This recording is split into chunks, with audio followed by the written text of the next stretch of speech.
Hi racers, it's RC with Wizard High Performance.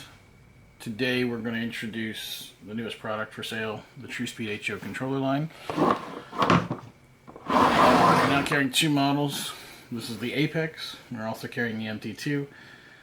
If you've seen me at the last two races, you will see me use this controller. I broke the track record at the Coral with it. I also used it stock T-Jet Challenge. It really seemed to help. The car wasn't very good there. This video is mainly going to cover the Apex. I will try to do a video on the MT2, which is a budget version, kind of. First, the controller itself. The controller itself has a brake knob, a curve knob, a top speed knob, or an end speed knob on top. The brake is pretty obvious. This controls some braking. Clockwise is full brake. Counterclockwise, is less. The curve knob is your sensitivity you'll adjust while you're racing. Clockwise is touchier, counterclockwise is slower. The end speed is, the best way to describe the end speed is there's a gap in voltage between the very last band and the final band.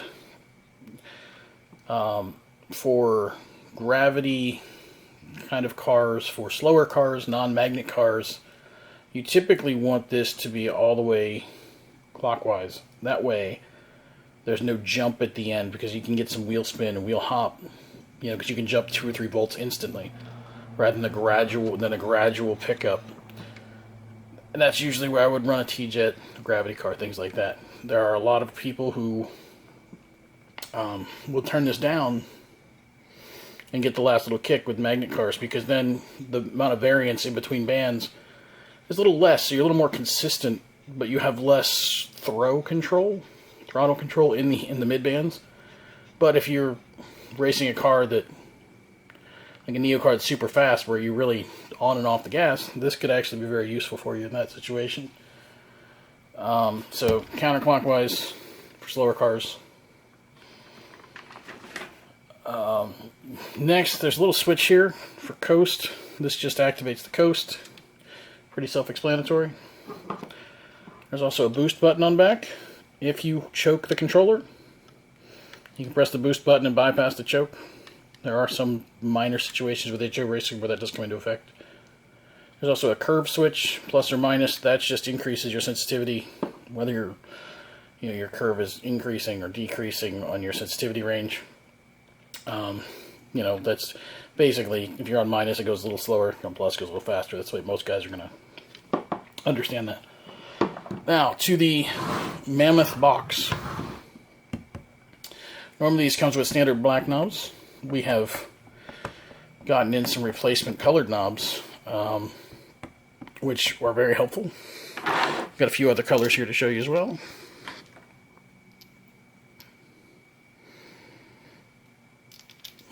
They'll be for sale on the site. But this is the way I color coordinated my box. Red is brake, orange is brake related. We'll go over that. There's acceleration, top speed, and start speed. We'll go over what all these are going to do. For simplicity's sake, we're going to start here on the top speed knob. 12 is fastest. That means there's no choke. It's basically like choke, 1 slowest. Pretty self-explanatory, simple there for most guys. The white knob, this is the green knob, and this is the upper right, in case you can't see colors. There's a few of those people. The white knob down here on the bottom right it's called start speed. It's basically your overall sensitivity control. Typically I find myself, usually in the 3 to 6 range, depending on what kind of car. Touchier is 12, slower, less sensitive is 1. The blue acceleration knob is a acceleration delay. So it's almost like a traction control knob. So if you squeeze, as you squeeze the controller, it delays the throttle just a little bit. So 12 will give you full power as soon as you ask for it. 1 will hesitate your power a little bit. Pretty simple stuff there. Try the camera shaking a little bit. My notes are on the tripod stand. At this point, you're probably wondering what all the little... There's 4 little knobs here as well. The little knob on the bottom right is called punch. Punch is basically... It'll basically control your sensitivity. According to TruSpeed, it helps cars with, you know, motors that are failing and things like that. I typically leave mine fully clockwise. It's actually slower there, but if you turn it counterclockwise, it'll feel like the car is more sensitive. Just gives it more throttle at the bottom end all the time. The torque knob is here between my blue and green. It's a pulse width modulation. Now, some motors respond better in certain spots on this dial. For example, I did some testing with it. Fusions seem to like to run more so in the middle, and T-Jets for me seem to like want to run more clockwise. The way that I was playing with it, and because it's hard to understand what it's doing with each car, and each car can be slightly different. I did have a car that was awfully... It was almost like it was an on-off switch when I was all the way down here. It was a Fusion, actually. But what this does is send signals at different rates to the motor, which you can actually hear when you change it. You can hear the motor changing pitches with it. That has some good effects. It's also very difficult for some guys to understand what that's doing. Even for me, it was difficult until I actually sat down and learned about it. And that's how fast, you know, it pulses the electricity through the windings, which has to do with magnets, motors. It's a very delicate science there. I don't really want to get into too much of it because it's very high-end talk that is varies greatly depending on what motor, magnets, you know, amp draw, all that stuff comes into effect. Drag. So what I did to test it was I hooked this controller in line with my power supply and my dyno, and I sat there, and it seems to affect a lot more of the mid bands than it does at top speed. And what I ended up doing was, I believe it or not, I couldn't figure out what was actually happening. I could hear some pitch differences. The thing that gave it away the thing that made me see that something was going on was I locked the controller to a specific spot and just let the car run and kept turning it and figuring out what was going on. The amp draw for my Fusion went down 0.03 when I put it in the middle on the Fusion I was working on. My T-Jets didn't do nearly the same thing, but pulse width modulation, you know, and if you research it, at different voltages can reduce heat because the car is more efficient at that point.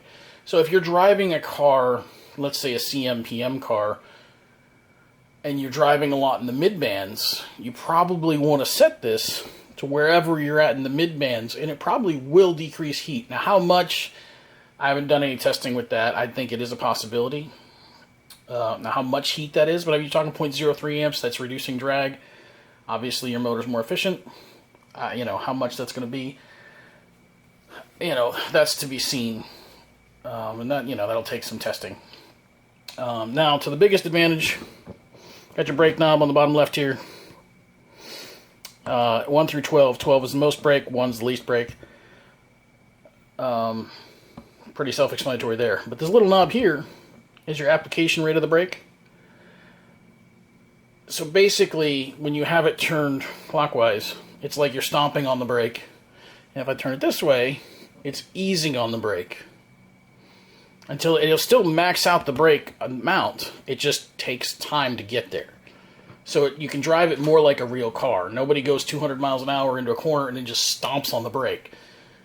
I'm sure there's probably some race cars that you can just stomp on the brake, but typically you got to be mindful of, you know, locking the rear tires up. And that is the case here as well. So basically these two knobs are going to work in conjunction for the braking. This is the orange knob, which is why it's orange, because it's kind of the brakes to me. This is the hold knob. Is what I'll describe it as is it's a coast effect after you brake. So if you're on 1, you get a lot more coast than if you're on 12. So basically you can hammer the brakes and then add a little coast back in the car. And this is where I think you really get an advantage with the controller.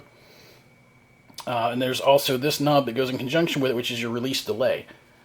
Your release delay controls how long after you hit full brake till it releases the coast, basically.